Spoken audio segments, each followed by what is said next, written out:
अस्सलाम वालेकुम। पाठ 7 पेड़ होने का अर्थ, जो कि कक्षा 12वीं के लिए हिंदी की युवक भारती से ली गई है। इसके कवि डॉक्टर मुकेश गौतम हैं। आइए सबसे पहले हम अपने जो है कवि परिचय देख लेते हैं। डॉक्टर मुकेश गौतम जी का जन्म 1 जुलाई 1970 को उत्तर प्रदेश के सहारनपुर में हुआ। जन्म स्थान इनका सहारनपुर। इसके साथ साथ माताजी स्वर्गीय श्रीमती रामदेवी, पिताजी स्वर्ग श्री फूल सिंह। आधुनिक कवियों में इनका स्थान है। आधुनिक कवियों में आपने अपनी विशिष्ट पहचान बनाई है। आपने आधुनिक भावबोध को सहज सीधे रूप से अभिव्यक्ति दी है। बहुत ही जो है आधुनिक भावबोध को उन्होंने बहुत ही सरल तरीके से लोगों तक व्यक्त किया है। वर्तमान मनुष्य की समस्याएं और प्रकृति के साथ जो हो रहा है क्रूर मजाक आपके काव्य में प्रखरता से उभर कर आते हैं। आपकी सामाजिक होते हुए भी इन्होंने सबसे अपनी प्रकृति पर इनका विशेष ध्यान रहा है। आप हास्य व्यंग्य के लोकप्रिय मंचन कवि है, फिर भी सामाजिक सरोकार की भावना आपके काव्य का मुख्य स्वर है। आपकी समग्र रचनाओं की भाषा अत्यंत सरल सहज है तथा मन को छू जाती है। आपके काव्य में बड़े ही स्वाभाविक और लोक व्यवहार के बिंब प्रतीक और प्रतिमान आते हैं, जो प्रभावशाली ढंग से आपके भावों और विचारों का संप्रेषण पाठकों तक करते हैं। डॉक्टर मुकेश गौतम, इनकी विशेषता यह है कि लंबे समय से वृक्ष संरक्षण संवर्धन विषय पर प्रतिदिन एक कविता लिखकर देश विदेश के पाठकों तक पहुंचाते हैं। साथ ही में इन्होंने जो हमारे समक्ष की जो कविता प्रस्तुत की है, उसमें इन्होंने बहुत ही सुंदर तरीके से यही बताया है कि जो वृक्ष है हमेशा मनुष्य को देता ही आया है। हालांकि मनुष्य ने इन पर कुल्हाड़ी चलाई, अपने ही उपयोग के लिए, अपने ही फायदे के लिए, फिर भी पेड़ ने जो है मनुष्य से कभी दुखी नहीं होता, बल्कि वह मुस्कुराता हुआ उसे देता ही आया है। तो मनुष्य को भी यही भाव रखना है, यही कार्य करना चाहिए जो वृक्ष करता आया है। इनके द्वारा जो प्रमुख कृतियां हैं, अपनों के बीच, सतह और शिखर, सच्चाइयों के रूबरू, वृक्षों के हक में, लगातार कविता, प्रेम समर्थक है पेड़, इसकी क्या जरूरत थी, ये इनके क्या है कविता संग्रह है। नेक्स्ट हम देखेंगे विधा परिचय। विधा परिचय में आप देखोगे कि प्रस्तुत काव्य पेड़ होने का अर्थ नई कविता की अभिव्यक्ति है। नए भावबोध को व्यक्त करने के लिए काव्य क्षेत्र में नए प्रयोग, शिल्प और भाव पक्ष के स्तर पर किए गए नए शब्द प्रयुक्त हुए।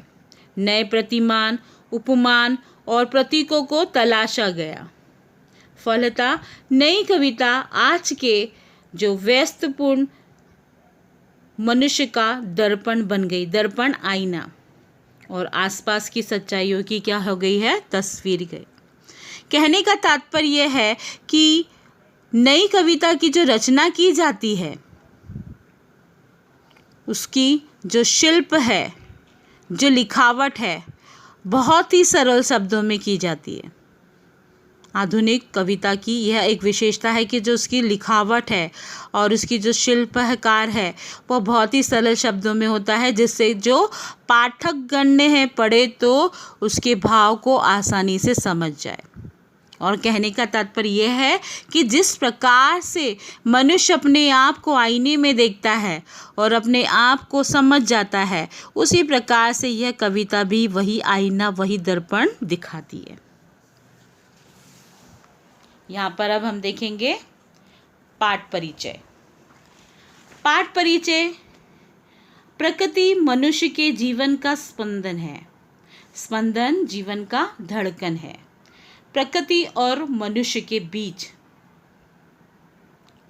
उनके जीवन का जो स्पंदन क्या है, धड़कन है, और पेड़ इस स्पंदन का क्या है, पोषक तत्व है। पेड़ मनुष्य का बहुत बड़ा शिक्षक है। पेड़ जो है मनुष्य को जीवन से, प्राचीन काल से उसे सिखाता आया है, शिक्षा देता आया है, सीख देता आया है। पेड़ और मनुष्य के बीच पुरातन संबंध, पुरातन मतलब प्राचीन, पेड़ और मनुष्य के बीच में बहुत पुराना ही क्या है, रिश्ता चला आ रहा है। प्राचीन समय से ही इन दोनों के बीच संबंध रहा है। पेड़ ने भारतीय संस्कृति को जीवित रखा है और मनुष्य को संस्कारशील बनाया है। पेड़ मनुष्य का हौसला बढ़ाता है, समाज के प्रति दायित्व और प्रतिबद्धता को निर्वाह करना सिखाता है और उसकी सच्ची पूजा का अर्थ समझाता है।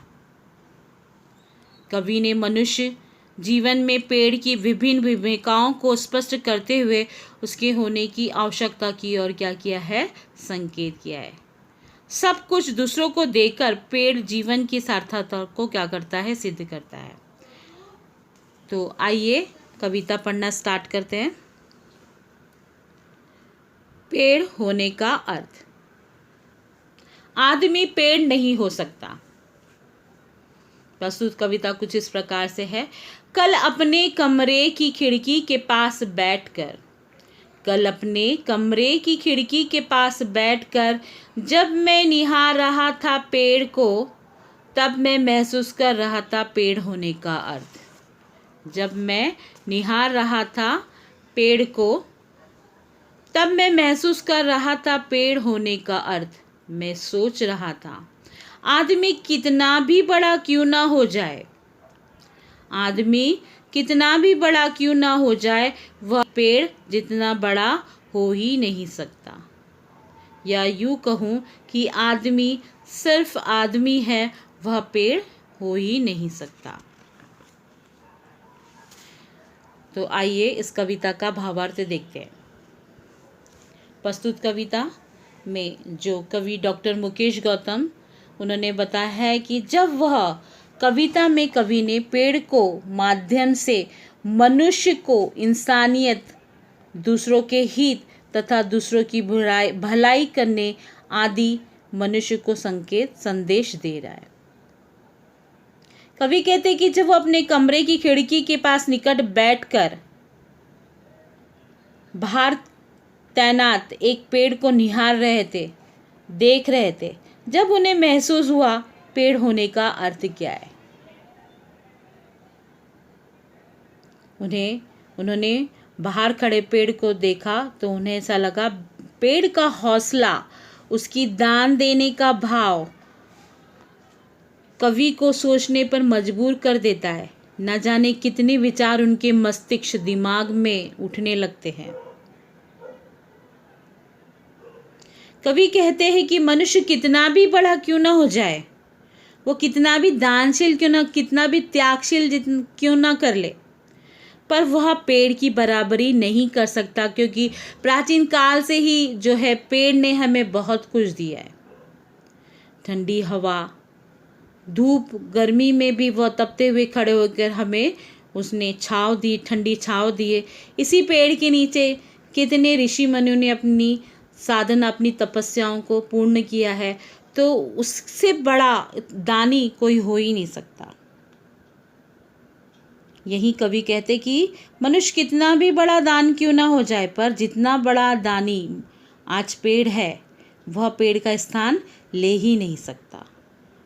उनके मन में कई विचार उत्पन्न होते हैं जब वह अपनी कमरे की खिड़की के बाहर एक खड़े तैनात पेड़ को देखते हैं, उनको निहारते हैं, तो ये सारी बातें उनके मन में आती है कि आदमी पेड़ नहीं हो सकता। क्यों नहीं हो सकता?